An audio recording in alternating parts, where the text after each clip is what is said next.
हमारी जीवनी शक्ति का आधार है प्राण शक्ति, और प्राण शक्ति का आधार है श्वास।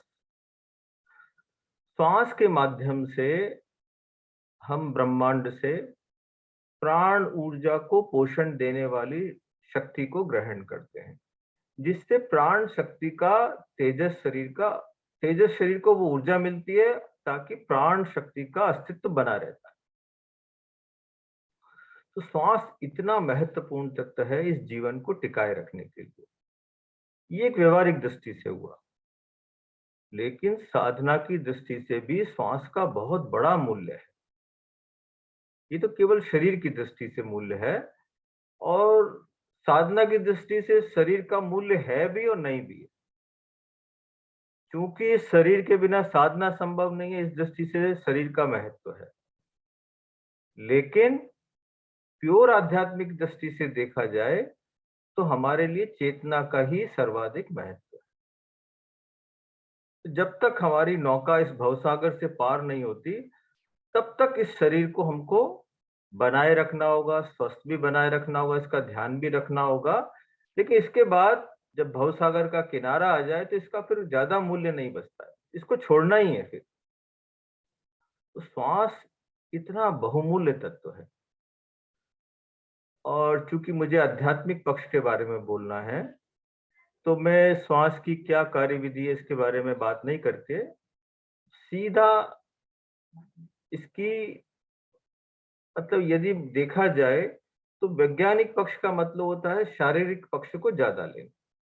इसकी वैज्ञानिक प्रमाण मतलब विज्ञान ने श्वास को कैसे एनालाइज किया है, शारीरिक क्या लाभ है, ये सारे वैज्ञानिक पक्ष में ज्यादातर आ जाए। यदि हम इसको प्रक्रिया की दृष्टि से देखें तो प्रक्रिया की दृष्टि से भी इसके 4 लेवल हैं। पहला लेवल यदि देखें तो शारीरिक लेवल है। शारीरिक लेवल से दीर्घ श्वास प्रक्रिया की क्या प्रक्रिया है? शारीरिक लेवल की दृष्टि से दीर्घ श्वास प्रक्रिया में श्वास लेने की यांत्रिक क्रिया को ठीक किया जाता है। वो यांत्रिक क्रिया क्या है? श्वास मंद होना चाहिए, लंबा होना चाहिए, लयबद्ध होना चाहिए, और देखा जाए तो गहरा बोला नहीं जाता क्योंकि उसमें एक्स्ट्रा प्रयास कई लोग कर लेते, इसलिए गहरा शब्द हटा दिया है। यदि उसको दूसरी भाषा में बोले तो डायाफ्रेमिक ब्रीदिंग होना चाहिए। तो ये 4 बातें यांत्रिक मतलब मैकेनिकल श्वास लेने की सही तरीके में ये चारों बातें आती है। श्वास धीरे धीरे लें, लंबा श्वास लें, लयबद्ध श्वास लें और डायाफ्रामिक ब्रीदिंग करें, क्योंकि यही श्वास ही सही श्वास है। दीर्घ श्वास ही सम्यक श्वास है। बाकी श्वास जो छोटा है, लंबा नहीं है, लयबद्ध नहीं है, डायाफ्रामिक नहीं है, वो श्वास सही है ही नहीं। डायाफ्रामिक में भी एक बात और जोड़ सकते हैं, लेते समय पेट फूले और छोड़ते समय पेट की मांसपेशियां सिकुड़े। मानसिक पक्ष क्या है इसकी प्रक्रिया का?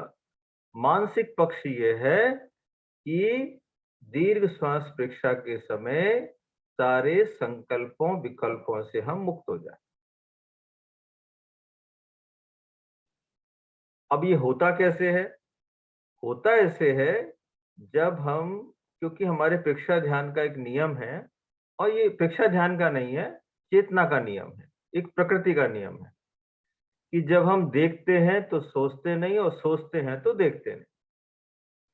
जैसे ही हम चित्त के द्वारा श्वास पर अपने चित्त को एकाग्र करते हैं, मन को भी एकाग्र कर देते हैं, तो फिर मन सारे संकल्पों विकल्पों से मुक्त हो जाता है।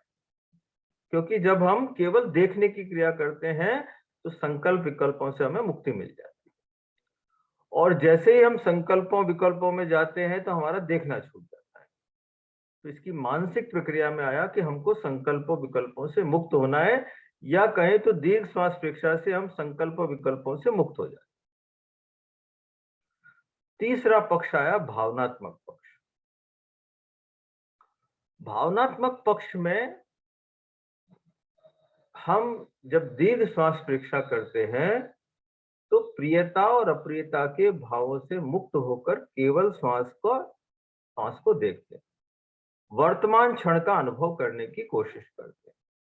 क्योंकि वर्तमान क्षण का अनुभव करेंगे, वर्तमान में रहेंगे तो ही प्रियता अप्रियता से मुक्त भी रह पाएंगे और श्वास का भी अनुभव कर पाएंगे। तो ये भावनात्मक पक्ष है।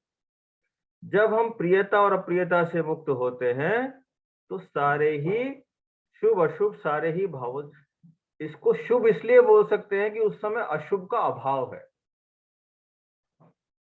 प्रियता और अप्रियता से मुक्त रहना एक तरीके से पवित्र भाव है। उस समय उपशांत कषाय की स्थिति है और ये इसलिए इसको शुभ भाव भी कह सकते हैं। उस समय निषेधात्मक भाव का करीब करीब अभाव हो जाता है। तो ये इसका भावनात्मक पक्ष। अब चौथा पक्ष आता है आध्यात्मिक पक्ष। आध्यात्मिक पक्ष का मतलब यहाँ है कि जो धीरे धीरे श्वास का अनुभव करते करते ज्ञाता दृष्टा का अनुभव किया जाए, ये इसका आध्यात्मिक पक्ष, इसकी प्रक्रिया का आध्यात्मिक पक्ष है, या कि इसका आध्यात्मिक पहलू है। प्योर आध्यात्मिक पहलू यही है कि श्वास को देखते देखते इतनी गहराई में चले जाएं कि जो इसके पीछे छुपा हुआ ज्ञाता दृष्टा तत्व है उसको अनुभूत करने लगे। इसीलिए आपने आचार्य महाप्रज्ञ जी की पुस्तकों में कई बार एक बात पढ़ी होगी, और कुछ दिनों पहले मैंने मुनि श्री ताराचंद जी स्वामी का भी ऐसे ही पन्ने पलट रहा था तो मैंने एक बात पढ़ी, उन्होंने भी लिखा था कि दीर्घ श्वास परीक्षा करने की प्रक्रिया में एक सबसे बड़ा महत्वपूर्ण तत्व है श्वास और प्रश्वास। श्वास का मतलब लेना, प्रश्वास का मतलब छोड़ना। इन दोनों के बीच का जो क्षण है साधक को उसको पकड़ना चाहिए। जो साधक उस तत्व को गहराई से जब पकड़ता है तो वो चेतन तत्व को पकड़ने की क्षमता उसमें धीरे धीरे आ जाती है। क्योंकि श्वास और प्रश्वास का क्षण निश्चित रूप से प्योर गहरी निर्विचारता का क्षण रहता है और ऐसे में उस ज्ञाता दृष्टा तत्व को पकड़ा जा सकता है। क्योंकि यदि इसको एक तार्किक भाषा में मैं बोलूं तो श्वास लेने वाला भी कौन है? ये शरीर है। एक तरीके से मान ले, मैकेनिकल क्रिया मान ले तो छोड़ने वाला भी है। लेकिन जब श्वास ना तो लिया जा रहा था ना छोड़ा जा रहा था, थोड़ा थोड़ा हम इस शरीर से परे का अनुभव कर सकते हैं उस समय। तो वो चेतन तत्व का उस समय अनुभव किया जा सकता है, ज्ञाता दृष्टा का अनुभव किया जा सकता है। ये इसका आध्यात्मिक पक्ष है।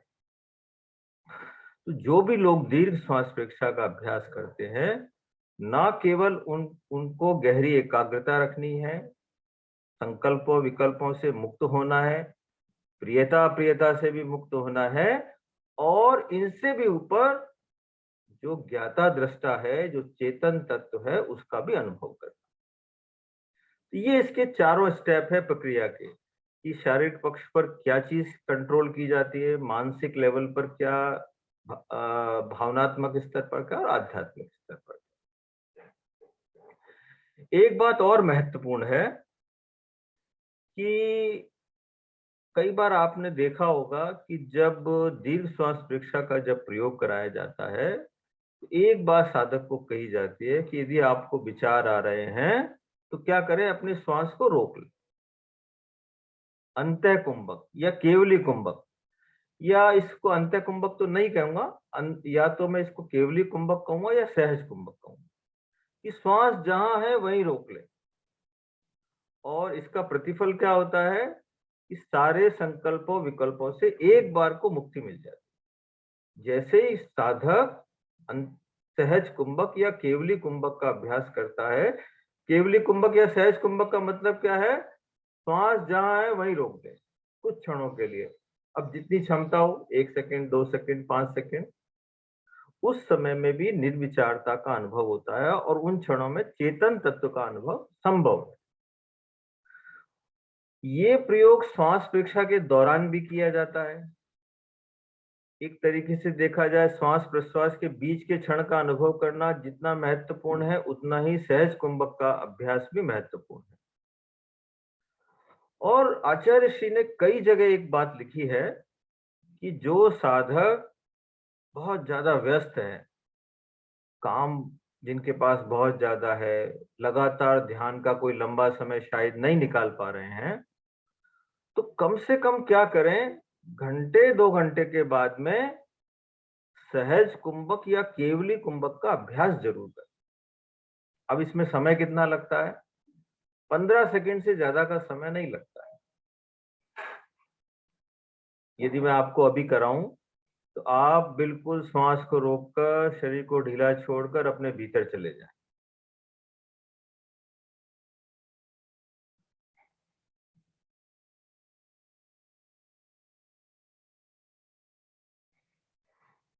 श्वास भरते हुए वापस आ जाए, तो आपको लगेगा कि 5-7 सेकंड में भी आप गहरी शांति का अनुभव कर रहे हैं। गहरी शांति और निर्विचारता का तो अनुभव हुआ आपको, लेकिन साथ साथ क्या हुआ, जो आप बाहर के संसार में इतनी देर से उलझे हुए थे, आपने क्या किया, 10 सेकंड के लिए अपनी चेतना को कहाँ कर दिया, अपने भीतर समेट लिया। अपने भीतर अपनी चेतना से मिलने का आपने 10 सेकंड का एक प्रयास किया। इसका मतलब आप अपनी चेतना को भूले नहीं है। जो भी साधक आध्यात्मिक जिनका लक्ष्य है, उनको ये प्रयोग दीर्घ श्वास परीक्षा के समय तो करना ही करना है, लेकिन पूरे दिन में 5-7 बार करें तो बहुत अच्छा है। इसका बहुत अच्छा लाभ है। और ये जब से मैंने पढ़ा है, और जब कभी कभी प्रमाद है तो कभी कम होता है, जब प्रमाद कम होता है तो थोड़ा हो जाता है, तो इसको करने से बहुत ज्यादा लाभ है कि व्यक्ति अपनी चेतन चेतन को नहीं भूलता। तो इसका भी प्रयोग करें। इससे क्या होगा, बहुत सारे जो चिंतन, स्मृति, कल्पना में डूबा हुआ था, मन थका हुआ था, एक बार को विश्राम मिलता है और हम अपने भीतर के चेतन से एक मुलाकात करके, 10 सेकंड की मुलाकात करके वापस बाहर आ जाते हैं। और अब रही बात कि दीर्घ श्वास परीक्षा में, अब आपने देखा होगा कि विपश्यना में सहज श्वास परीक्षा का अभ्यास कराया। वहां पर साधक को ये निर्देश नहीं होता कि वो श्वास को धीरे ले, लंबा ले, डायाफ्रामिक ले, ये सारी बातों से का कोई इंस्ट्रक्शन नहीं। उसको केवल एक इंस्ट्रक्शन है कि जो सहज श्वास है केवल वो ही लिया जाए। और प्रेक्षा ध्यान में इसके विपरीत साधक को ये निर्देश दिया जाता है कि आप धीरे धीरे लंबा श्वास लें, लयबद्ध श्वास लें। पहले श्वास को लेने छोड़ने में जितना समय लगा, उतने बाद के श्वास में भी लगे। ये क्यों दिया जाता है? मुझे लगता है कि जो गृहस्थ लोग हैं, जिन्होंने प्राणायाम का अभ्यास नहीं किया है, अपने प्राण को सूक्ष्म नहीं बनाया है, शायद वो सूक्ष्म श्वास को, मतलब सीधे ही सहज श्वास को देखे, क्योंकि उनका जो सहज श्वास है वो दीर्घ नहीं है, बहुत छोटा है, छिछला है, श्वास की संख्या ज्यादा है। ऐसे में डायरेक्ट सहज श्वास को देखने से शारीरिक रूप से तकलीफ भी हो सकती है कभी कभी। एक तो पहला पॉइंट तो ये है। दूसरा पॉइंट ये है कि डायरेक्ट सहज श्वास को देखने वाले का श्वास जब लंबा नहीं है, श्वास पर नियंत्रण नहीं हुआ, प्राण पर नियंत्रण नहीं हुआ है, तो हो सकता है जब वो बहुत गहरी साधना में चला जाए, बहुत गहरी एकाग्रता सज जाए, तो उसको आगे जाकर दिक्कत होने वाली। क्यों? जब गहरी साधना में जब व्यक्ति जाता है तो श्वास ना के बराबर हो जाता है। श्वास इतना सूक्ष्म हो जाता है कि शायद हम पकड़ भी नहीं पाते, पता भी नहीं चलता कि श्वास आ रहा है या नहीं आ रहा है, कुछ पता नहीं चलता। ऐसी अवस्था में जब हमारा प्राण पर नियंत्रण नहीं होता है, क्योंकि हमारे भीतर तेजस शरीर में इतनी शक्ति है कि अभी तो वो इस बाहर के प्राण पर निर्भर है कि श्वास आएगा तो प्राण शक्ति टिकी रहेगी। लेकिन मुझे ऐसा लगता है, मैं एक अनुमान के तौर पर बोल रहा हूँ, कि लंबे साधना के बाद में जब श्वास बहुत सूक्ष्म हो जाता है, सूक्ष्म श्वास की साधना कर लेता है, प्राण पर नियंत्रण कर लेता है, तो जैसे बोलते महाप्राण ध्यान की साधना है या समाधि की साधना है, ऐसी साधना के समय तेजस शरीर बहुत सारी ऊर्जा डायरेक्ट ब्रह्मांड से लेने में सक्षम हो जाता है। बाहरी सांस पर उसकी निर्भरता कम हो जाती है।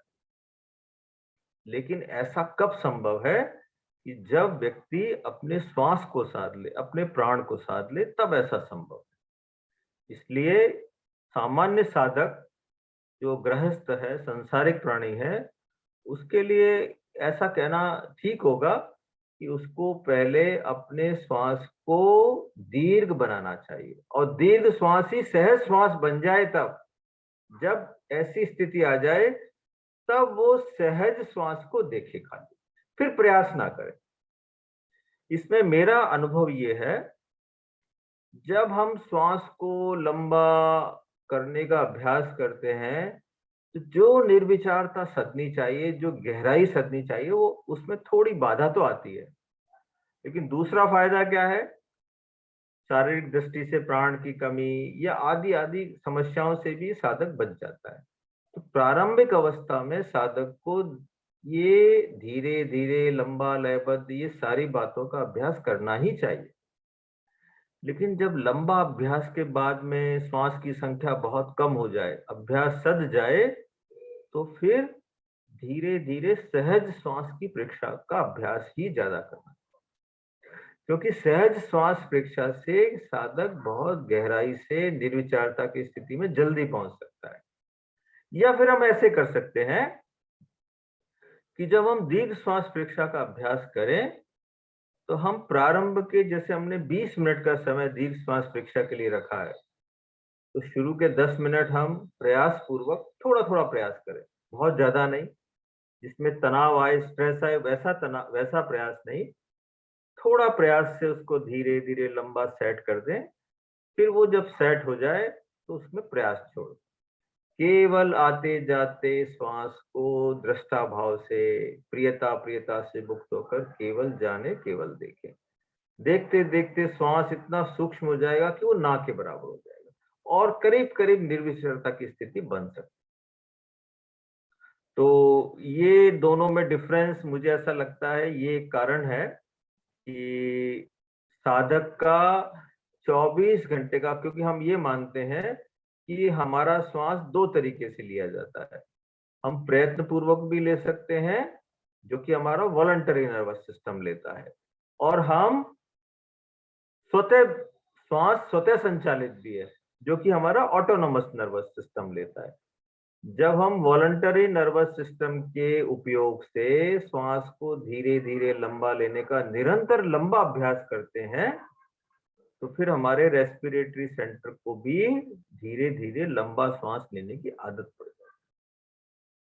तो फिर वो हमारे लिए लंबा श्वास ही सहज श्वास बन जाता है। फिर वो अपने आप आता है, बिना प्रयास के भी धीरे धीरे आता है, लंबा आता है, लयबद्ध आता है, और करीब करीब वो डायाफ्रामिक की होता है। अब एक बात आपने ये, जैसे इसमें दीर्घ श्वास परीक्षा में आती है कि इसमें अंत्य कुंभक करते तो नहीं है, लेकिन दीर्घ श्वास परीक्षा करते करते सहज कुंभक कई बार अपने आप कई बार लगता है। मतलब सहज कुंभक का और निर्विचारता का भी बहुत गहरा संबंध है। जब गहरी निर्विचारता की स्थिति सत्य, तो अपने आप ही सहज कुंभक लग जाता। हो सकता है साधक यदि थोड़ा गहराई में चला जाए तो 15, 20, 25, आधा मिनट तक वो कुंभक की स्थिति में स्वतः बना रहे। ये आपस में संबंध, और इसी में एक अंत्य कुंभक और बाह्य कुंभक की बात आती है कि अंतः कुंभक से शारीरिक शक्तियों का विकास होता है, और आप इसका अनुभव कई चीजों में कर सकते हैं। जब भी आपको यदि आपको लगता है कि सीढ़ियां चढ़ने की आदत नहीं है और आपको लंबी सीढ़ियां चढ़नी, तो क्या करेंगे आप पूरा लंबा श्वास भरिए, श्वास का कुंभक करिए और 8-10 सीढ़ी चढ़ जाएगी। चढ़ने के बाद में श्वास छोड़ दीजिए और लंबा श्वास ले लीजिए। मैं ऐसा करता हूं जब मैं 4th फ्लोर पर रहता हूं, तो मैं आधा फ्लोर एक श्वास लेता हूं, पूरा कुंभक करता हूं और आधा फ्लोर बिना श्वास लिए चढ़ जाता हूं। फिर वहां श्वास छोड़ के फिर वापस श्वास भरता हूं। मुझे ऐसा लगता है ऐसा करने से 4 फ्लोर ना केवल 1 मिनट में चढ़ भी जाते हैं, श्वास फूलता भी नहीं। ये है अंतः कुंभक से शारीरिक शक्ति का विकास, मतलब प्राण प्राण को बल मिल जाता है उससे। ये तो मैंने एक सामान्य एग्जांपल दिया। अन्य कोई भी आपको श्रम साध्य काम करने हैं, आपको लगता है बहुत ज्यादा किसी चीज में एक बार थोड़े किसी चीज को आपको क्रैक करना है या किसी चीज को खोलना है और उसमें बहुत शक्ति लगानी है, तो आप खूब सारा लंबा श्वास भरिए। लंबे श्वास भरकर उस काम को करेंगे तो हो सकता है उसकी शक्ति से वो काम जल्दी पूरा हो जाए। और जितने भी प्राण शक्ति के जो भी चमत्कार होते हैं उसमें भी ये माध्यम बनता है। और बाह्य कुंभक से हमारी मानसिक शक्तियों का विकास होता है। इसका एक साइंटिफिक लॉजिकल रीजन ये है कि जब बाह्य कुंभक की स्थिति होती है तो हमारे ब्लड का फ्लो हमारे ब्रेन की तरफ बढ़ता है। अब हम आते हैं इसका जो मानसिक और आध्यात्मिक पक्ष है। हम सब जानते हैं हमारे श्वास और मन का बहुत ही गहरा संबंध। जब श्वास, जैसे ही भीतर से कोई भी नेगेटिव इमोशन पैदा होता है, नेगेटिव इमोशन जैसे ही पैदा होता है वो हमारे ऑटोनोमस नर्वस सिस्टम के द्वारा संचालित जितने भी यंत्र हैं उनको एक्साइट करता है। नेगेटिव इमोशन जैसे हमारे ऑटोनोमस नर्वस सिस्टम के द्वारा श्वास भी संचालित है, हमारा हार्ट भी संचालित है, लीवर भी संचालित है। जो भी हमारे ऑटोनोमस नर्वस सिस्टम द्वारा संचालित शरीर के यंत्र हैं, तंत्र हैं, उनको थोड़ा सा एक्साइट करता है। उसको हम सिंपैथेटिक नर्वस सिस्टम के माध्यम से बोल दें तो उनको शरीर में ये हमारे उत्तेजित हो जाते हैं। सांस भी उत्तेजित हो जाता है, छोटा हो जाता है, जल्दी आने लगता है, हार्ट की धड़कन बढ़ जाती है। ये सारा काम नेगेटिव इमोशन से जुड़ा हुआ है। सारा हमारे नेगेटिव इमोशन का संबंध हमारे ऑटोनोमस नर्वस सिस्टम से ज्यादा है। प्रारंभ में वो हमारे ऑटोनोमस नर्वस सिस्टम को ही अफेक्ट करता है, बाद में फिर वो हमारे वॉलंटरी नर्वस सिस्टम को भी प्रभावित करने लग जाता है। जब उसकी वो प्रकट रूप में जब चेतन मन तक उतर जाता है नेगेटिव इमोशन, तो फिर हमारे वॉलंटरी नर्वस सिस्टम को भी पूरी तरह से प्रभावित कर लेता है। तो श्वास और मन का, या बोले श्वास और भावों का बहुत गहरा संबंध। मन की शांति का संबंध श्वास से है और श्वास से मन की, दोनों का जिसे बोलते हैं ना अविनाभावी संबंध है। श्वास धीरे धीरे लयबद्ध है तो मन शांत रहेगा, मन शांत है तो श्वास धीरे धीरे लंबा आएगा। दोनों का आपस में इतना गहरा संबंध है। जैसे ही मन थोड़ा व्यग्र है, परेशान है, चिड़चिड़ा है, तो श्वास अपने आप छोटा हो जाएगा। इसलिए आध्यात्म के आचार्यों ने कहा कि मन की प्रसन्नता यदि रखनी है, हमेशा बनाए रखनी है। कई लोगों के लिए, कई लोगों का अपने इमोशंस पर कंट्रोल नहीं है, राग द्वेष से उतना मुक्त नहीं है, तो बोले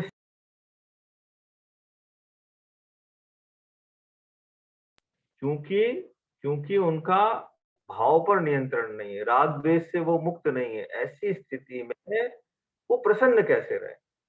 तो बोले सीधा जो उनके लिए तरीका बताया अध्यात्म के आचार्यों ने कि आप बोले श्वास को अपने नियंत्रण में रखो, धीरे धीरे लंबा श्वास लें, धीरे धीरे लंबा श्वास छोड़ें। इसका अभ्यास करेंगे तो नेगेटिव इमोशन मन को प्रभावित जल्दी से नहीं कर पाएंगे, क्योंकि जब तक श्वास का साथ नहीं मिलता तब तक नेगेटिव इमोशन, मानसिक प्रसन्नता मतलब बनी रहती है। इस दृष्टि से मानसिक प्रसन्नता के लिए और मन की शांति के लिए दीर्घ श्वास प्रक्रिया का अभ्यास बहुत ही उपयोगी है। और मानसिक एकाग्रता की दृष्टि से भी देखें तो भी हमारे दीर्घ श्वास प्रक्रिया का उपयोग बहुत उपयोगी है। जब हम आते जाते श्वास पर लंबे समय तक साधना करते हैं, जब हम एक बिंदु पर एकाग्र रखते हैं मन को, तो धीरे धीरे हमारी मानसिक एकाग्रता की साधना भी पुष्ट हो जाती है और मन हमारे कंट्रोल में रहने लगता है। जैसे बोलते हैं ना कि वैसे तो बोलते हैं ना, खाली दिमाग शैतान का घर, या इसके बारे में बहुत सारी बातें हैं। लेकिन जो व्यक्ति दीर्घ श्वास प्रक्रिया का अभ्यास लंबे समय तक करने का अभ्यास कर लेता है, उसकी एकाग्रता भी बहुत गहरी सज जाती है। जो व्यक्ति 15 या 20 मिनट तक श्वास पर एकाग्र रह सकता है, तो वो किसी कार्य पर भी एकाग्र रह सकता है। तो मानसिक एकाग्रता साधने के लिए, और मानसिक एकाग्रता के बारे में हम सब जानते हैं, मानसिक एकाग्रता के लिए एक सबसे बड़ा तत्व है वर्तमान में जीना आना चाहिए। जो व्यक्ति वर्तमान में रहना जानता है, वही एकाग्रता की साधना में आगे बढ़ सकता है। पहला बिंदु है कि वर्तमान में जीना आना चाहिए उसको। दूसरा, जानते हुए करना आना चाहिए। तीसरा तत्व है सतत अप्रमत्त रहना चाहिए। ये तीनों बातें तो भाव क्रिया की आ गई। तो भाव क्रिया चलते फिरते ध्यान है, और श्वास सलक्ष्य, एक तरीके से बोलते कायिक, मानसिक, भावनात्मक सभी तरह का ध्यान हो गया, एक विशेष लक्ष्य के साथ ध्यान हो गया। तो जो व्यक्ति श्वास प्रक्रिया का अभ्यास करता है, श्वास को देखना, वर्तमान में रहना है तो वर्तमान में रहना सीख जाता है। श्वास को देखता है तो जानते हुए देखता है, तो वो जानते हुए करना सीख जाता है। और श्वास के प्रति लंबे समय तक अप्रमत्त रहता है, तो वो सतत अप्रमत्त रहने की साधना भी सीख जाता है। तो जो व्यक्ति श्वास की साधना करता है, तो वर्तमान में रहना सीख जाता है, जानते हुए करना सीख जाता है, और सतत अप्रमत्त रहना भी सीख जाता है। और इन तीनों बातों से घटित होती है मानसिक एकाग्रता और कार्य क्षमता का विकास। क्योंकि जब हम वर्तमान में हैं, तभी हम कोई काम कर सकते हैं। हम यदि पढ़ाई कर रहे हैं, और पढ़ाई करते करते यदि हम भूत और भविष्य में चले जाएं, तो पढ़ते पढ़ते भी ना पढ़ने जैसा है। पढ़ते हैं यांत्रिक रूप से, लेकिन समझ में नहीं आता। तो हम कह सकते हैं कि यदि हमको पूरी कार्य क्षमता के साथ काम करना है, एक 80-20 का सिद्धांत आता है, उसके अनुसार कि 80-20 का सिद्धांत, कि 80% या तो पॉजिटिव है, 20% नेगेटिव है, या 20% पॉजिटिव है या 80% नेगेटिव है। बीच में भी संभव है, लेकिन 80-20 का सिद्धांत एक प्रैक्टिकली, थ्योरेटिकली प्रूवन है, मतलब लॉजिकल है थोड़ा सा। जो व्यक्ति श्वास प्रक्रिया की साधना करते हैं, उनके समय का जो आउटपुट है, कार्य क्षमता है, वो 80% तक आ जाती है। उनका वेस्टेज मैक्सिमम होगा तो 20% होगा, लेकिन बाकी जगह क्या होता है, उल्टा हो जाता है कि काम करने बैठता है, 1 मिनट काम करता है, इतने में विचार आता है, या तो पास्ट में जाता है या फ्यूचर में जाता है। बार बार ऐसा करने के कारण इतना व्यवधान आता है कि कोई भी कार्य को गहराई से, एकाग्रता से कर ही नहीं पाता। तो कार्य क्षमता के विकास के लिए भी, एकाग्रता के विकास के लिए भी दीर्घ श्वास प्रक्रिया का प्रयोग बहुत अच्छा है। जिन लोगों में निर्णय क्षमता की कमी है, उन लोगों के लिए भी दीर्घ श्वास प्रक्रिया का प्रयोग बहुत उपयोगी है। कोई भी कार्य का निर्णय करने के लिए, यदि हम किसी समस्या में घिरे हुए हैं, या हमको किसी बिजनेस डिसीजन करना है, या कोई और डिसीजन करना है, कोई निर्णय करना है, निर्णय करने के लिए दो बातें, बहुत सारी बातें चाहिए, लेकिन मुख्यतः दो बातें चाहिए। एक तो मन शांत रहना चाहिए। आपका मन शांत होगा तो आपके दिमाग में सॉल्यूशन आएगा। मन अशांत होगा तो आपको कुछ सूझेगा ही नहीं।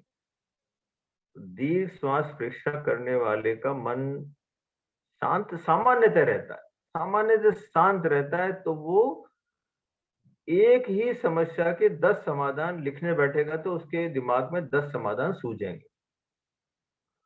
और दीर्घ श्वास परीक्षा करने वाले का दिमाग इतना उर्वर होता है कि जो समाधान एक सामान्य व्यक्ति नहीं सोच सकता वो सोच सकता।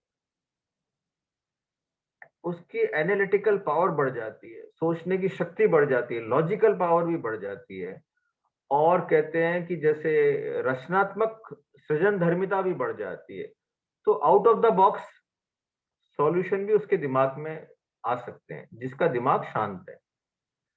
तो ऐसा व्यक्ति निर्णय भी बहुत अच्छे लेता है। आपने देखा होगा जितने भी महत्वपूर्ण निर्णय वही ले पाता है जो शांत दिमाग वाला है। कभी भी अशांत दिमाग वाला व्यक्ति बहुत बड़े-बड़े निर्णय नहीं ले। ये मैंने व्यवहारिक मानसिक फायदे लिखे।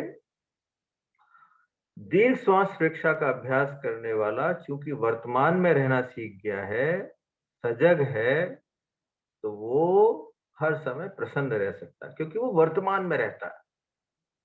और श्वास लंबा है तो उसको जल्दी से नेगेटिव इमोशन उसके मन पर उतरते नहीं। इस तरीके से देखें, हर दृष्टि से देखें तो दीर्घ श्वास परीक्षा करने वाला मानसिक रूप से हर दृष्टि से प्रसन्न है, शांत है, अच्छा निर्णय लेने वाला है, उसका दिमाग बहुत उर्वर है, प्रोडक्टिविटी बहुत अच्छी है, ऑपरेशनल एफिशिएंसी बहुत अच्छी है। और हम सब जानते हैं कि दीर्घ श्वास परीक्षा करते समय हम क्या रहते हैं। अब यदि बात, कई लोग हमारे जो नए-नए आते हैं, वो एक शिकायत करते हैं कि हमारे मन बहुत चंचल है, अनावश्यक विचार बहुत आते हैं। तो एक कहानी शॉर्ट में बता रहा हूँ, वो आपने शायद सब लोगों ने कई बार सुनी भी होगी, वो जिन्न वाली कहानी। एक जिन्न जब एक सेठ जी के पास आया तो उसने एक शर्त के साथ आया कि मैं खाली नहीं बैठ सकता। खाली बैठूंगा तो मैं शायद कुछ गलत भी कर सकता हूँ। सेठ जी को ऐसा था कि शायद मेरे पास इतनी ज्यादा काम है कि मैं खाली रहने नहीं दूंगा। लेकिन जिन्न की शक्तियां भी एक सामान्य व्यक्ति से हजारों गुना ज्यादा होती। ऐसा उसने सोचा नहीं। तो वो लिस्ट देता, वो लिस्ट पूरा करके रोज तोड़-फोड़ करता था। जब वो गुरु के पास गया, गुरु के पास उसने उस समस्या का समाधान माँगा, तो गुरु ने कहा कि जब तुम काम की लिस्ट बनाओ तो लास्ट में एक लिस्ट में बनाना कि तुम्हारे गार्डन में 2 खंबे हैं, एक खंबे से चढ़ना है और रस्सी के सहारे चलते-चलते दूसरे खंबे से उतरना है। पहले से चढ़ना है, दूसरे से उतरना है। सेठ जी ने अब रोज वो लिस्ट बनानी चालू की, एक से चढ़ना, दूसरे से उतरना, ये चालू कर दिया। अब वो जिन्न ने 1 दिन, 2 दिन, क्योंकि क्या होता है कि अगले दिन तक जब तक नई लिस्ट नहीं मिलती तब तक ये लास्ट वाला काम पूरा नहीं होता था। पहले से चढ़ना है, दूसरे से उतरना है, पहले से चढ़ना है, दूसरे से उतरना है। ये काम तो मुझे लगता है कि इसको एक एक्सेप्शनल एक बात ले लें कि रस्सी ना टूटे तो ये काम कभी खत्म ही नहीं होगा, रस्सी दूसरी लगा देंगे सेठ जी। तो ये काम कभी खत्म नहीं होने वाला है। आखिर करके एक सीमा के बाद में जिन्न भी समर्पित हो। बोले ये तो ऐसा काम है 24 घंटे समाप्त नहीं होता। तो उसने भी सेठ जी के सामने ये सरेंडर किया इस शर्त के साथ में कि जब मैं खाली रहूंगा तब भी मैं कोई उपद्रव नहीं करूंगा। जैसा हम सब समझते हैं, जैसे हम खाली, जो व्यक्ति साधना में नहीं उतरे हैं, कभी किसी कारण से खाली बैठ बैठ जाएं तो उनके दिमाग में ऐसे ऐसे विचार आते हैं जिसकी कल्पना भी नहीं कर सकते वो। या फिर कोई छोटा-सा उनके भीतर कोई राग द्वेष का कोई निमित्त मिल जाए, फिर वो आग लगते भी देर नहीं लगती भीतर। क्यों नहीं लगती आग? क्योंकि उन्होंने कभी उसको साधने का प्रयास नहीं किया। फिर वो आग में जलते रहते, कई घंटों तक जलते रहते हैं। नुकसान किसी और का नहीं कर रहे हैं, स्वयं का ही करते रहते हैं वो। जो व्यक्ति अपने राग द्वेष पर नियंत्रण नहीं रखते, पॉजिटिव भाव में नहीं रहते, कई घंटों तक उस राग द्वेष की अग्नि में जलकर मन को भी दूषित करते हैं, शरीर को भी दूषित कर पता नहीं कितने कर्मों का भी आकर्षण कर लेते। लेकिन जो व्यक्ति दीर्घ श्वास परीक्षा का अभ्यास करना सीख जाते हैं, सजग हो जाते हैं, चेतन तत्व को जानना पहचानना शुरू कर देते हैं, तो मुझे लगता है बहुत सारी संवर और निर्जरा की साधना उनके लिए फिर सहज हो जाती है। हर समय वो सहजता से कर सकते हैं। और भावनात्मक दृष्टि से देखें तो मैंने सबसे पहले ही बिंदु बताया था कि इसका भावनात्मक पहलू क्या है, प्रियता और अप्रियता से मुक्त होकर श्वास को देखें। जब हम लंबे समय तक प्रियता और अप्रियता से मुक्त होकर श्वास का अभ्यास करते हैं, तो धीरे धीरे धीरे हम क्या कर देते हैं, हमारे से चित्त इतना निर्मल बन जाता है, चित्त इतना शुद्ध हो जाता है कि जल्दी से नेगेटिव इमोशन चित्त पर उतर नहीं पाता है। चित्त वृत्तियों से प्रभावित हो नहीं पाता है, क्योंकि चित्त अपना इतना निर्मल ऑलरेडी दीर्घ श्वास प्रेक्षा से बन चुका है। तो इसका भावनात्मक पहलू ये होगा कि चित्त की निर्मलता इतनी बढ़ जाती है कि जल्दी से नेगेटिव इमोशन से प्रभावित नहीं होता। और इसका अंतिम पहलू जो मैंने बताया था, आध्यात्मिक पहलू, कि दीर्घ श्वास, जैसा हम सब जानते हैं, संपेक्षयी अपगम पेड़म में बात कहते हैं, आत्मा के द्वारा आत्मा को देखें, चेतना के द्वारा चेतना को महसूस करें, या कह सकते हैं स्थूल से सूक्ष्म की यात्रा करें। तो हम श्वास को देखते देखते क्या करते हैं, श्वास को देखते हैं, फिर सूक्ष्म श्वास का अनुभव करते हैं, इसके रंग का अनुभव करते हैं, इसकी गंध का अनुभव करते हैं, फिर धीरे धीरे सूक्ष्म श्वास को पकड़ते पकड़ते प्राण धारा से हमारा साक्षात्कार होता है। और प्राण धारा को पकड़ने के बाद में फिर तेजस शरीर से संपर्क भी बनने लग जाता है। तो तेजस शरीर के संपर्क में आने के बाद तेजस शरीर का स्वरूप हमारे समझ में आने लगता है। और तेजस शरीर के जब स्तर पर जब हम पहुंच जाते हैं, तो फिर भीतर की एक सही यात्रा चालू हो जाती है। तो तेजस शरीर, लेशा का स्तर, अध्यवसा, ये सारे धीरे धीरे हम सूक्ष्म से स्थूल की यात्रा करते करते धीरे धीरे इन सारे स्तर को पकड़ तक चेतन तक भी पहुंच सकते हैं।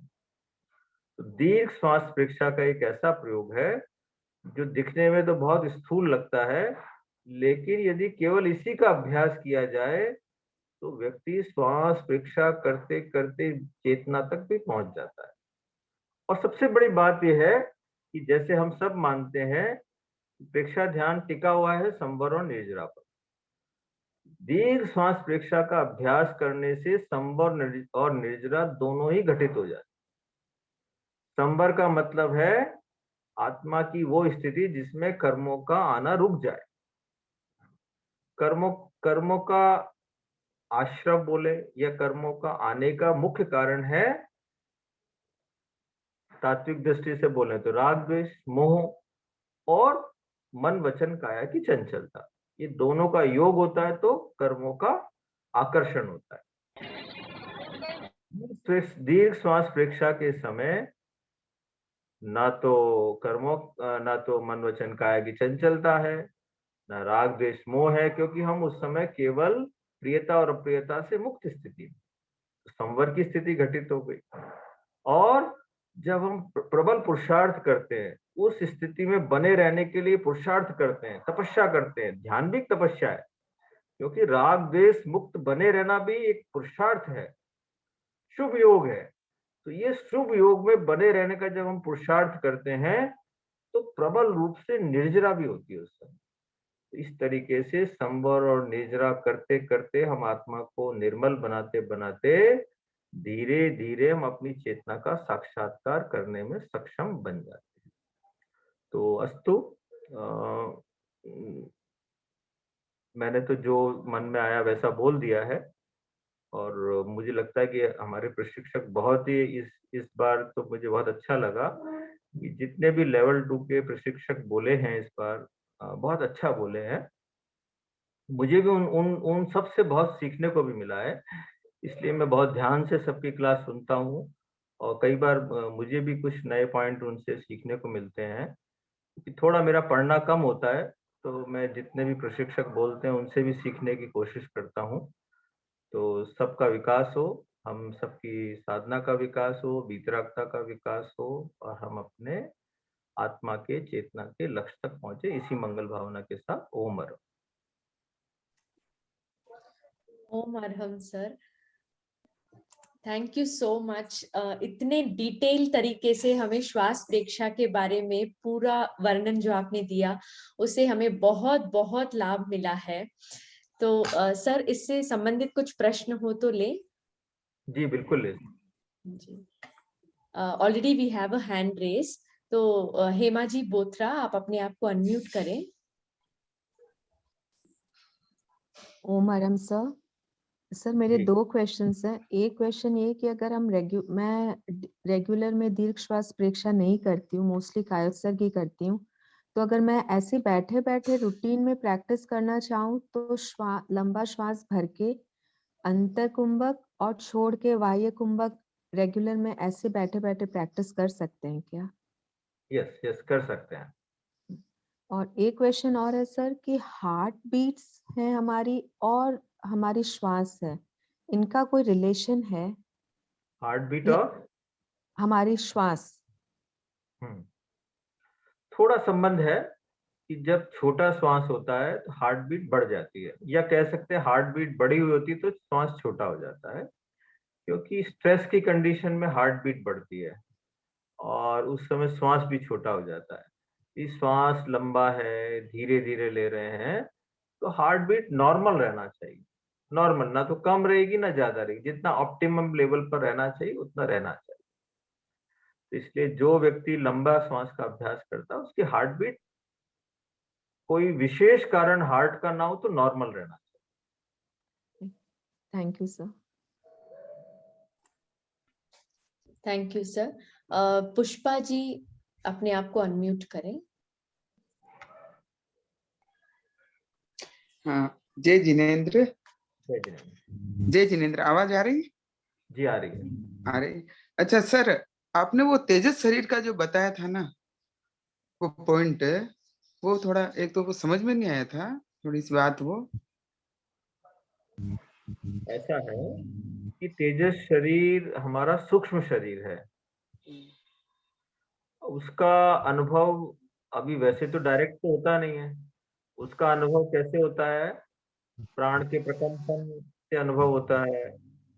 जब हम गहरे कायोत्सर्ग में होते हैं तो प्राण धारा का अनुभव होता है, तो उसके द्वारा कुछ अनुभव होता है। हमारे शरीर में जितनी भी इलेक्ट्रिसिटी बह रही है उसके माध्यम, मतलब स्थूल रूप से सारा होता है, लेकिन सूक्ष्म रूप से वो कैसे काम करता है वो अनुभव होता नहीं। या थोड़ा बहुत अनुभव जब हम कायोत्सर्ग में शरीर के चारों ओर चमकते हुए श्वेत रंग का अनुभव करते हैं, मतलब तेजस शरीर सूक्ष्म शरीर है और सूक्ष्म स्तर पर है।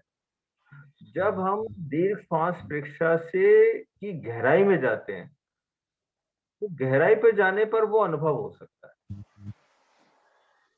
जब हम एक तरीके से बोले श्वास इतना सूक्ष्म हो जाता है और निर्विचारता की स्थिति में जाते हैं, तब वो धीरे धीरे श्वास से परे जाने की स्थिति जब बनती है, तब हमारे तेजस शरीर आदि आदि का भी संपर्क हमारे भीतर संभव बन जाता है। सीधा नहीं बनेगा, अभी तो हमें केवल श्वास प्रेक्षा ही करना है, केवल हमें प्रियता और अप्रियता से मुक्त होने का ही अभ्यास करना है। ये अभ्यास जब लंबा हो जाएगा, निर्विचारता की स्थिति लंबी बनने लगेगी, श्वास बहुत सूक्ष्म हो जाएगा, श्वास प्राण पर नियंत्रण सच जाएगा, तब तेजस शरीर से संपर्क की स्थिति बनती। तो अभी तो हमें जो साधक जा चुके हैं वहां तक अच्छा है, नहीं जा चुके हैं तो केवल दीर्घ श्वास प्रेक्षा के अभ्यास को बनाए रखें। और सर, तेजस जैसे हम शरीर श्वास लेते हैं ना, जी, जैसे श्वास लेते हैं और छोड़ते हैं सर, जैसे श्वास लिया और छोड़ा, उसके बीच का जो समय होता है, उसके बीच में जो मतलब लेने और छोड़ने के बीच में जब हम उसमें निर्विचार की स्थिति तो बनती है उस समय, तो क्योंकि हम अगर क्योंकि जैसे जागरूक रहकर उस समय लेते हैं तो उस समय तो स्थिति बनती है वैसे उस समय उसके भी। हाँ वैसे तो आप निर्विचार तो आप लेते समय भी रहना चाहिए, आपको छोड़ते समय भी रहना हाँ चाहिए, क्योंकि हाँ आप केवल जान रहे हैं, केवल देख रहे हैं तो आप निर्विचार हैं। हाँ निर्विचार का मतलब ये है पूर्णतः निर्विचार न माने संकल्प विकल्पों से मुक्त है। हाँ निर्विचार का मतलब अपने, निर्विचार का हाँ मतलब पूरा विकल्प नहीं आते, विकल्पों से दूर हो जाते हैं। विकल्प संकल्प विकल्प थे, आप हाँ, पास्ट में थे, दूर हो फ्यूचर जाते हैं। में, से सबसे मुक्त हो गए। आप एक बिंदु पर एक तरीके से एक बिंदु पर एक विकल्प पर एकाग्र हो गए। ये धीरे धीरे सत्ता है, तब आगे की स्थिति अपने आप खुल जाती है, अपने आप खुल जाती है। वो तो सर जैसे करते हैं तो वो तो वैसे ही दिन भर वैसे ही वो स्थिति बनी रहती है। वैसे अगर अभ्यास कर होता है ना तो वो तो दिन भर स्थिति वो बनी रहती है दीर्घ श्वास की।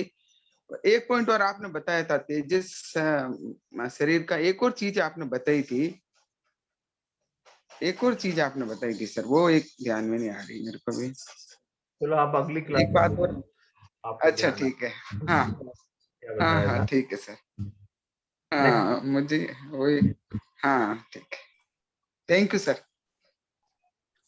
Thank you sir. Alka ji Sankhla, अपने आप को अनम्यूट करें।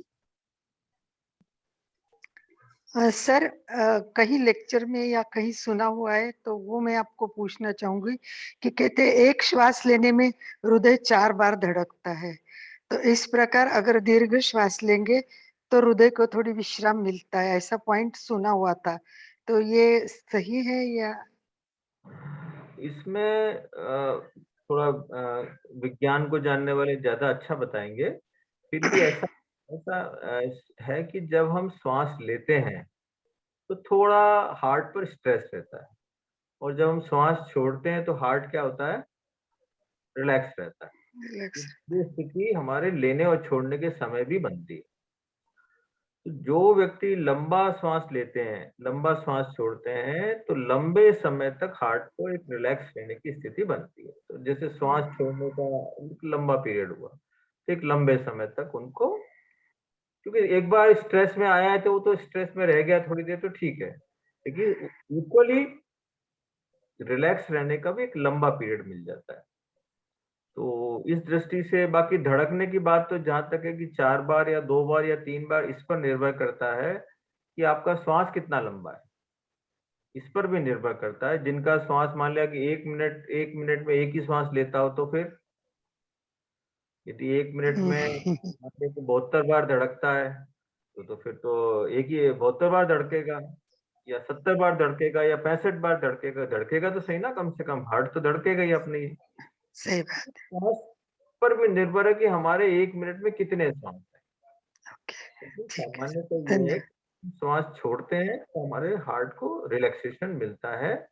तो लंबा लेना, लंबा छोड़ना उस दृष्टि से बहुत अच्छा है। बहुत धन्यवाद। Thank you sir. एक चैट बॉक्स में नविता जी नाहटा का प्रश्न है कि निर्णय क्षमता के बारे में 2 पॉइंट बताए हैं, उनमें से एक है मन शांत होना, और दूसरा पॉइंट क्या था?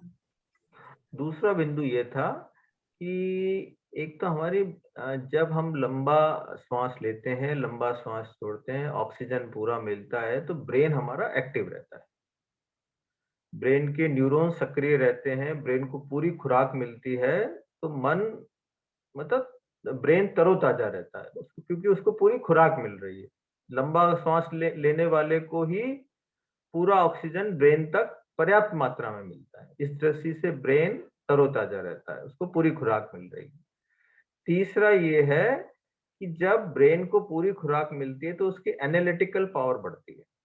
एनालिटिकल पावर बढ़ेगी, तार्किक क्षमता बढ़ेगी, तो वो एक समस्या के बहुत सारे पहलुओं को, सारे एंगल को पकड़ सकता है, सोच सकता है, समझ सकता है। जो एक समस्या के सारे एंगल को समझ सकता है, उसका एनालाइज कर सकता है, तो वो हर एंगल से उस समस्या का समाधान निकाल लेगा। एक पेपर पर राइट करेगा, पेपर पर राइट करने के बाद एक समस्या के मान लिया 10 सॉल्यूशन आए, उसमें से जो बेस्ट होगा उसको चूज करके वो निर्णय कर सकता है। तो शांत दिमाग जिसका है, शांत शांत दिमाग में तो कुछ सोचने समझने की शक्ति रहती है, इस दृष्टि से इम्पोर्टेंट है। और दीर्घ श्वास प्रतीक्षा करने वाले का ब्रेन उर्वर होता है, उर्वर मतलब तरोताजा होता है, एफिशिएंट होता है। इस दृष्टि से भी निर्णय क्षमता में सहयोग मिलता है। जी सर। नविता जी नाहटा का ही और एक प्रश्न है, पर अब ये दीर्घ श्वास से संबंधित नहीं है। कायोत्सर्ग के अभ्यास से लो बीपी कैसे कंट्रोल होता है? कायोत्सर्ग से सामान्यतः तो कायोत्सर्ग का प्रयोग हाई बीपी के लिए सजेस्ट किया जाता है कि जिन लोगों को भी हाई बीपी का प्रॉब्लम हो वो कायोत्सर्ग का प्रयोग करें। लेकिन कायोत्सर्ग एक तरीके से ओवरऑल संतुलन का प्रयोग है। मुझे लगता है कि जिनको लो बीपी का प्रॉब्लम है उनको कायोत्सर्ग की बजाय थोड़े दूसरे प्रयोग करने चाहिए। एक तो इसमें प्राणायाम बहुत उपयोगी है, जैसे कपालभाति प्राणायाम है, भस्त्रिका प्राणायाम है, अनुलोम विलोम है। ये तीनों ही प्राणायाम लो बीपी वालों के लिए बहुत अच्छे हैं।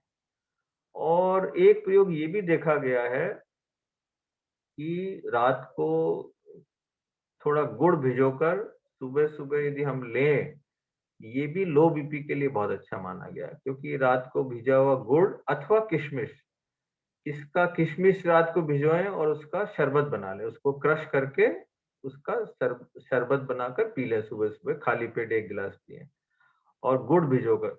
ये दोनों चीजें हमारे खून मतलब शरीर में ब्लड को बढ़ाने वाले हैं, तो शरीर में ब्लड भी बढ़ता है इससे और लो बीपी की समस्या भी दूर होती है।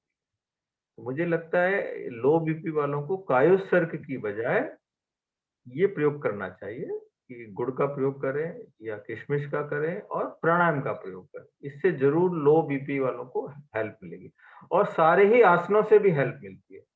जितने भी हमारे आसन हैं, आसन से हमारे नाड़ी तंत्र का बैलेंस होता है, सिंपैथेटिक पैरासिम्पैथेटिक का बैलेंस होता है, नर्वस सिस्टम स्ट्रांग बनता है, तो इससे भी लो बीपी में हमारे हेल्प होती है। एक बात और मैं कहना चाहता हूँ इस लो बीपी के बारे में। आप लो बीपी को जैसे होता है ना, ब्लड प्रेशर के आपके यंत्र से आपने नापा आपको आपका बीपी, और आपका बीपी मान लिया कि आ रहा है 65 टू 100 आ रहा है, तो आप अपने आप को लो बीपी का मरीज मत मानिए। लो बीपी का मरीज कौन कौन कहलाता है? जिसको चलते चलते चक्कर आ जाते हैं, हर समय लो एनर्जी फील होता है, चक्कर आना, लो फील होना, ये लो बीपी के लक्षण है। लेकिन जो 6500 है और लेकिन बिल्कुल स्वस्थ है, कोई चीज की तकलीफ नहीं है उसको, वो लो बीपी का मरीज नहीं है। एक बार लाडनू में एक कोई सरदार शहर के बहुत बड़े वैद्य जी आए थे, और मेरा बीपी पिछले 25-30 उस समय, आज से शायद 5-7 साल पहले की बात है, और 30 साल से मेरा बीपी 65-100 ही रहता था। तो यदि साइंटिफिकली देखें तो शायद ये लो बीपी वाली बात हो सकती थी। तो मैंने उनको बताया कि ये 65 टू 100 बीपी, ये क्या लो बीपी है क्या? तो बोले नहीं है बिल्कुल भी। बोले आपको चक्कर आते हैं, आपको कमजोरी फील होता है, लो एनर्जी फील होती है? बोले कुछ भी नहीं होता। तो बोले ये उल्टा 65 टू 100 होना बढ़िया है, क्योंकि आपका हार्ट इतना स्वस्थ है कि इतने कम बीपी में भी ये पूरी तरीके से काम कर पा रहा है, पूरे शरीर को पोषण दे पा रहा है, सारा ब्लड सर्कुलेशन चला पा रहा है। तो जो लोग नियमित रूप से आसन प्राणायाम करते हैं, हल्का भोजन करते हैं, तो वो लोग इतने लो बीपी में भी अपने हार्ट की सारी एक्टिविटीज को मेंटेन करके चल पाते हैं इस दृष्टि से। और जिनको अचानक से वेरिएशन आता है, लो फील होता है, चक्कर आता है, वो लो बीपी के मरीज माने जाएंगे। Next please. जी सर। डॉक्टर कमला जी जैन, अपने आप को अनम्यूट करें। जय जिनेन्द्र। जय सर, जी। मैं भी यही बता रही हूँ कि मेरा भी हमेशा से 65-100 रहता था, और मैं अध्यात्म साधना केंद्र जाती थी, तो वो जब भी चेक करते थे वो कहते थे कोई बात नहीं है, अगर आप एनर्जेटिक, मैं तो अपने आप को मोर एनर्जेटिक फील करती हूँ हमेशा से, और 6500 में इस एज में भी बहुत अच्छी तरह हर काम कर पाती हूँ। तो ये कोई लो बीपी बीमारी नहीं है, बल्कि हमारे अपने अपनी बॉडी का कॉन्स्टिट्यूशन है। यस, कॉन्स्टिट्यूशन भी है। हार्ट यदि स्वस्थ है तो इतने कम बीपी में भी आपका पूरा सब काम बहुत अच्छे से हो रहा है। बिल्कुल तो बिल्कुल। लो बीपी का मरीज वो माना जाता है कि जिसमें एक डॉक्टर की भाषा जो 80-120 की है, 80-120 की, उससे कम है, हर समय गिरा गिरा सा है, चक्कर आ रहे हैं, काम में मन नहीं लग रहा है, वो लो बीपी का मरीज। बिल्कुल सही। जी sir, thank you so much. एक नविता जी नाटा लिख रहे हैं कि प्रेक्षा संयम है, उपेक्षा संयम है, प्लीज एक्सप्लेन। प्रेक्षा संयम है, उपेक्षा संयम है। प्रेक्षा संयम, प्रेक्षा का मतलब हुआ, देखिए प्रेक्षा का मतलब ये है गहराई से देखना, राग द्वेष से मुक्त होकर देखना। राग द्वेष से मुक्त होकर हम देख रहे हैं तो हमने संयम कर लिया। किसका संयम किया? पास्ट और फ्यूचर का संयम कर लिया, संकल्प विकल्पों का संयम कर लिया। तो हम करीब करीब गहराई से देख रहे हैं, राग द्वेष मुक्त भी है, राग द्वेष से मुक्त है तो ही संकल्प विकल्पों से मुक्त है। इस दृष्टि से देखा जाए तो प्रेक्षा संयम है और उपेक्षा भी संयम। उपेक्षा क्यों संयम है? कि जैसे आपके सामने कोई ऐसा निमित्त उपस्थित हुआ जिसमें कि आप प्रतिक्रिया से भर सकते थे, आप रिएक्ट कर सकते थे, आपका ईगो सामने आ सकता था, लेकिन आपने क्या किया? उस परिस्थिति की उपेक्षा कर दी, क्योंकि वो उपेक्षा करने योग्य परिस्थिति थी, वो रिएक्ट करने योग्य परिस्थिति थी ही नहीं। तो आपका क्या किया? आपने नेगेटिव रिएक्शन नहीं किया, हार्श रिएक्शन नहीं किया, आपने क्या किया? शांत रहकर एक पॉजिटिव रेस्पॉन्स दिया। तो ये भी एक संयम हो गया। तो प्रेक्षा भी संयम है और उपेक्षा भी संयम। Thank you so much sir. Kamla ji Bhansali लिखते हैं, श्वास प्रेक्षा हम करते हैं तो सांस का प्रॉब्लम सॉल्व होता है क्या? यस, होता है।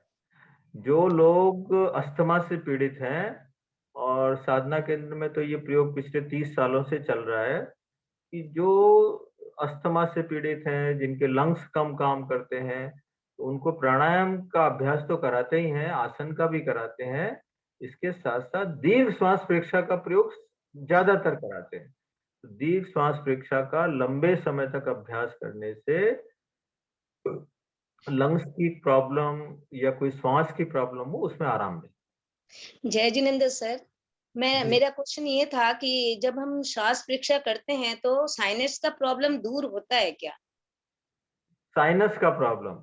हाँ। साइनस के प्रॉब्लम के लिए ज्यादा अच्छा ये रहेगा कि आप प्राणायाम करें, कपालभाति करें, ताकि आपके जो जमा हुआ पानी है वो पानी निकल जाए पूरा। अच्छा। और हाँ, इसके लिए ज्यादा अच्छा है ध्यान, कि आप यहाँ पर चित्त को केंद्रित करेंगे, तो यहाँ पर चित्त केंद्रित करने से जो भी साइनस संबंधी है उस पर असर तो पड़ेगा आपके। हाँ सर। दोनों प्रयोग करिए, आप प्राणायाम का प्रयोग भी करिए और दीर्घ श्वास प्रेक्षा भी करिए, दोनों प्रयोग करेंगे, अच्छा रहेगा। Thank you sir. अब मुझे लगता है समय थैंक हो यू गया। सो मच सर। हाँ सर, कोई प्रश्न नहीं है अब चैट बॉक्स में भी और हैंड रेस भी नहीं। जो गुरुदेव के प्रति कृतज्ञता ज्ञापित करेंगे, प्रेक्षा प्रणेता आचार्य श्री महाप्रज्ञ जी के प्रति, प्रेक्षा अनुशास्ता आचार्य श्री महाश्रमण जी के प्रति, और इस लोक में जितने भी आचार्य हैं, गुरु हैं, जो भी वीतरागता का मार्ग बता रहे हैं, उन सब गुरुओं के प्रति भी कृतज्ञता ज्ञापित करेंगे। कृतज्ञोस्मि, हम सब पूज्य गुरुदेव के प्रति आभारी हैं। कृतज्ञोस्मि, हम सब पूज्य गुरुदेव के प्रति आभारी हैं। कृतज्ञोस्मि, हम सब पूज्य गुरुदेव के प्रति आभारी हैं। कृतज्ञोस्मि सर, हम सब आपके भी बहुत बहुत आभारी हैं। आज की क्लास के लिए भी आपका बहुत बहुत आभार। थैंक यू सो मच सभी पार्टिसिपेंट्स के प्रति भी। आप सबने बहुत ध्यान से आज की क्लास को सुना और अपने प्रश्नों का समाधान भी पाया। अगले हफ्ते हम एक नए और इंटरेस्टिंग टॉपिक के साथ दोबारा मिलेंगे। तब तक के लिए ओम अरहम।